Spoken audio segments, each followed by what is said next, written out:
Hello everyone, welcome back to the channel. आज हम types of partner देखेंगे। Type of partners 5-6 types के होते हैं। कौन कौन से होते हैं? एक्टिव पार्टनर, स्लीपिंग और dormant partner, secret partner, nominal partner, partner by estoppel and partner by holding out. ठीक है, 6 टाइप्स के पार्टनर हैं। तो हम इसको टेबल के द्वारा समझेंगे। कैपिटल कंट्रीब्यूशन मतलब उसमें बिजनेस में उसने पैसा लगा रहे हैं, कितना लगा रहे हैं। मैनेजमेंट की डिसीजन मेकिंग में या कोई भी वर्क हो रहा है मैनेजमेंट से रिलेटेड, वो उसमें है, इन्वॉल्व है या नहीं है। प्रॉफिट एंड लॉस में इन्वॉल्व है नहीं है, शेयर में। और लाइबिलिटी। अच्छा, मोस्ट इंपॉर्टेंट कि सब में एक चीज कॉमन है कि जो टाइप ऑफ पार्टनर्स होंगे उनकी जो लाइबिलिटी वो सबकी अनलिमिटेड लाइबिलिटी ही होगी। तो एक पॉइंट तो आपको इजीली लर्न हो गया कि जितने भी पार्टनर्स है ये सारे क्या हो गए, इनकी जो लाइबिलिटी है वो अनलिमिटेड हो गई।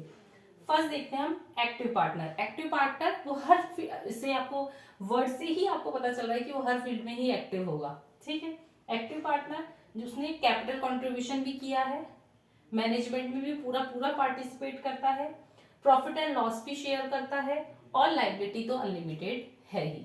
सेकंड है स्लीपिंग और डॉर्मेंट। स्लीपिंग मतलब सोया हुआ पार्टनर जिसको हम कहेंगे।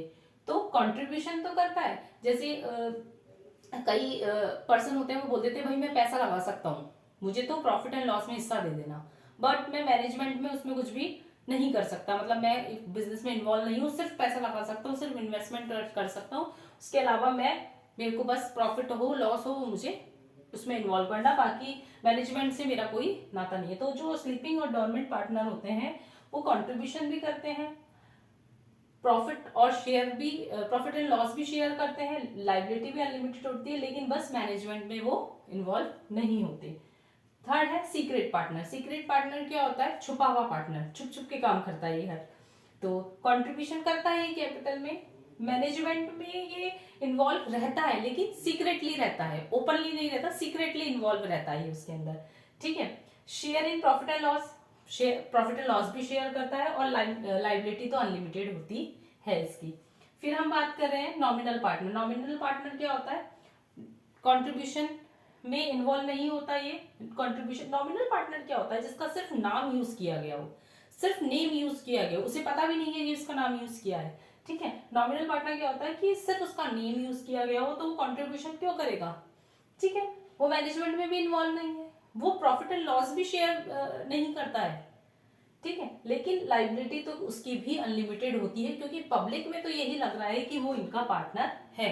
नॉमिनल पार्टनर क्या होता है? जिसका सिर्फ नाम यूज किया गया है, लेकिन वो भी लायबल है, उसकी भी जो लाइबिलिटी है वो अनलिमिटेड ही होगी, क्योंकि वो पीपल औरों की नजरों में वो भी इनका पार्टनर है।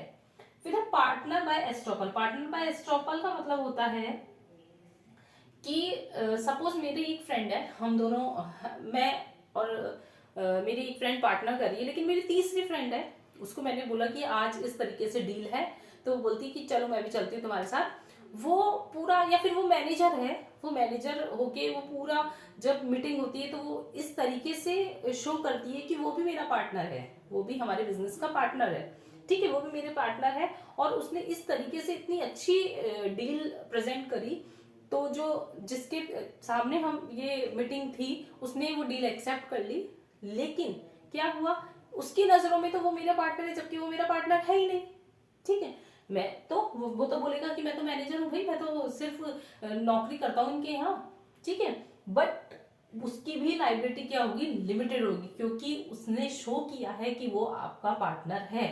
तो क्या होगा कि वो कंट्रीब्यूट भी नहीं कर रहा, मैनेजमेंट में भी उसका कोई रोल नहीं है, प्रॉफिट एंड लॉस भी शेयर नहीं कर रहा, लेकिन जो लाइबिलिटी होगी उसकी अनलिमिटेड होगी।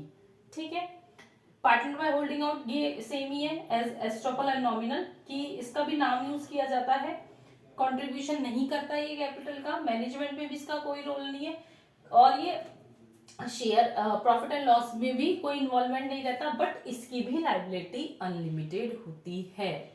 होप आपको ये टाइप ऑफ पार्टनर्स अच्छी तरह समझ में आ गए होंगे। अब हम बात करते हैं टाइप ऑफ पार्टनरशिप की। ठीक है, ये हमने पढ़ा था टाइप ऑफ पार्टनर्स, इनके आप 4 पॉइंट्स सबके लिख सकते हो। एक्टिव पार्टनर क्या होता है, तो इनके 4 पॉइंट्स हो गए, ये सबके सेम पॉइंट्स आ जाएंगे। अब हम बात करें टाइप्स ऑफ पार्टनरशिप की। पार्टनरशिप को classification on the basis of duration और लाइबिलिटी, दो पार्ट्स में डिवाइड किया गया है पार्टनरशिप को, ड्यूरेशन में और लाइबिलिटी में। ठीक है, ड्यूरेशन क्या है, partnership at will and particular partnership. Liability क्या है, जनरल पार्टनरशिप और लिमिटेड पार्टनरशिप। सबसे पहले हम पढ़ते हैं partnership at will. Will say आपको क्या समझ में आ रहा है, प्रॉपर्टी नहीं, यहाँ विल से मतलब है विश, आपकी जब तक इच्छा है। ये पार्टनरशिप कब तक चलती है, जब तक पार्टनर की इच्छा है। जब उसका मन नहीं है कि अब मुझे ये पार्टनरशिप नहीं चलानी, तो वो टर्मिनेट कर सकता है, वो उस पार्टनरशिप से बाहर निकल सकता है। ठीक है, सेकेंड है पर्टिकुलर पार्टनरशिप। पर्टिकुलर पार्टनरशिप में क्या है, पर्टिकुलर पार्टनरशिप में सपोज मुझे बिल्डिंग बनानी है, मेरे को कॉन्ट्रैक्ट मिला बिल्डिंग बनाने का, मैंने अपने फ्रेंड्स को फोन किया कि भाई मुझे बिल्डिंग बनानी है, मुझे हेल्प चाहिए, तो तुम लोग आ जाओ, अपन मिलके बिल्डिंग बनाएंगे। तो वो लोग आ गए, ठीक है, हमने बिल्डिंग तैयार कर दी। तो ये पार्टनरशिप कब तक चलती है, बस ये जब बिल्डिंग कंप्लीट हो गई, कंप्लीट होते ही पार्टनरशिप ओवर। मतलब ये सिर्फ पर्टिकुलर वर्क के लिए ही होती है। रोड बनानी है, ब्रिज बनाना है, तो हम मिले, कुछ लोग मिले और मिलके हमने रोड कंस्ट्रक्ट करी। ठीक है, तो जब रोड कंस्ट्रक्ट हुई तब पार्टनरशिप डेवलप हुई, एंड जब वो कंप्लीट हुआ तो हमारी पार्टनरशिप भी कंप्लीट हो गई। उसके बाद वो पार्टनरशिप एंड हो चुकी है। ठीक है, अब हम बात करते हैं, ये टाइम के अकॉर्डिंग थी, ड्यूरेशन के अकॉर्डिंग। ठीक है, अब हम बात कर रहे हैं जनरल पार्टनरशिप की। जनरल पार्टनरशिप में क्या होता है, in general partnership the liability of a partner is unlimited and joint. इसमें क्या होती है, जनरल पार्टनरशिप में लायबिलिटी जो होती है वो क्या होती है, अनलिमिटेड होती है। The partner enjoy the right to participate, और पार्टनर्स क्या होते हैं इसमें, मैनेजमेंट में भी पूरा हिस्सा लेते हैं, मतलब डिसीजन मेकिंग में भी उनका पूरा हिस्सा होता है। Registration the form is optional, इसमें जो रजिस्ट्रेशन होता है वो ऑप्शनल होता है, जरूरी नहीं है आप रजिस्ट्रेशन कराओ, आपकी इच्छा है आप करवाते हैं, आपकी इच्छा है आप नहीं करवाते। The existence of firm is affected by the death, अगर किसी की डेथ हो जाती है, लॉन्सी हो जाती है, इंसॉल्वेंसी हो जाती है और रिटायरमेंट हो जाता है तो अफेक्ट पड़ता है। वैसे ही हम लिमिटेड पार्टनरशिप की बात कर रहे हैं, इसमें क्या होता है, इसमें लिमिटेड पार्टनरशिप होती है, इसमें आपने जितना पैसा लगाया है सिर्फ आप उसके लिए लायबल हो। लेकिन सपोज आपने लोन लिया है ज्यादा का, आपने पैसा लगाया कम, तो वो कौन चुकाएगा, आपके पैसा आपने जितना लगाया उतना चुका दिया, लेकिन उसके बाद भी आपके बाकी हैं, तो वो कौन चुकाएगा। तो इस लिमिटेड पार्टनरशिप में भी एक पर्सन ऐसा होता है जिसकी जो लायबिलिटी होती है वो क्या होती है, अनलिमिटेड होती है। ठीक है, वो मैनेजमेंट में पूरा मतलब उसी की चलती है, ये समझ लीजिए आप, उसी की चलती है, क्योंकि उसकी रिस्क भी तो उसी को ज्यादा है, तो आप पार्टनरशिप में उसी की ज्यादा चलती है। इसमें जो रजिस्ट्रेशन होता है वो कंपलसरी होता है। ठीक है, और इसमें अगर कोई पार्टनर की डेथ हो जाती है या such partnership does not get terminated with, हाँ, तो इसमें अगर किसी की पार्टनरशिप में किसी की डेथ हो जाती है या इंसॉल्वेंसी हो जाती है, लिमिटेड पार्टनर की बात हो रही है इसमें। ठीक है, लिमिटेड पार्टनर की अगर डेथ हो जाती है, इंसॉल्वेंसी हो जाती है, तो उसको उस पे पार्टनरशिप पे कोई इफेक्ट नहीं पड़ेगा। लेकिन ऐसे पार्टनर की होती है जिसकी लायबिलिटी अनलिमिटेड होती है तो अफेक्ट पड़ता है। ठीक है, तो हमारे टाइप ऑफ पार्टनर्स हो गए हैं, टाइप ऑफ पार्टनरशिप हो गई है। अब हम पढ़ रहे हैं पार्टनरशिप डीड। ठीक है, the written agreement which specifies the term and condition that govern the partnership is called the partnership deed। देखो सिंपल में पार्टनरशिप डीड क्या है, एक ऐसा रिटर्न एग्रीमेंट है जिसमें सारी चीजें हो कि इसमें क्या क्या होना चाहिए, वो जो हमने क्या क्या होती है पार्टनरशिप डीड में वो तो हम पढ़ेंगे, सिर्फ हम अभी देख रहे हैं पार्टनरशिप डीड क्या होती है। एक रिटर्न एग्रीमेंट होता है जिसमें ये सब चीजें इन्वॉल्व होती है।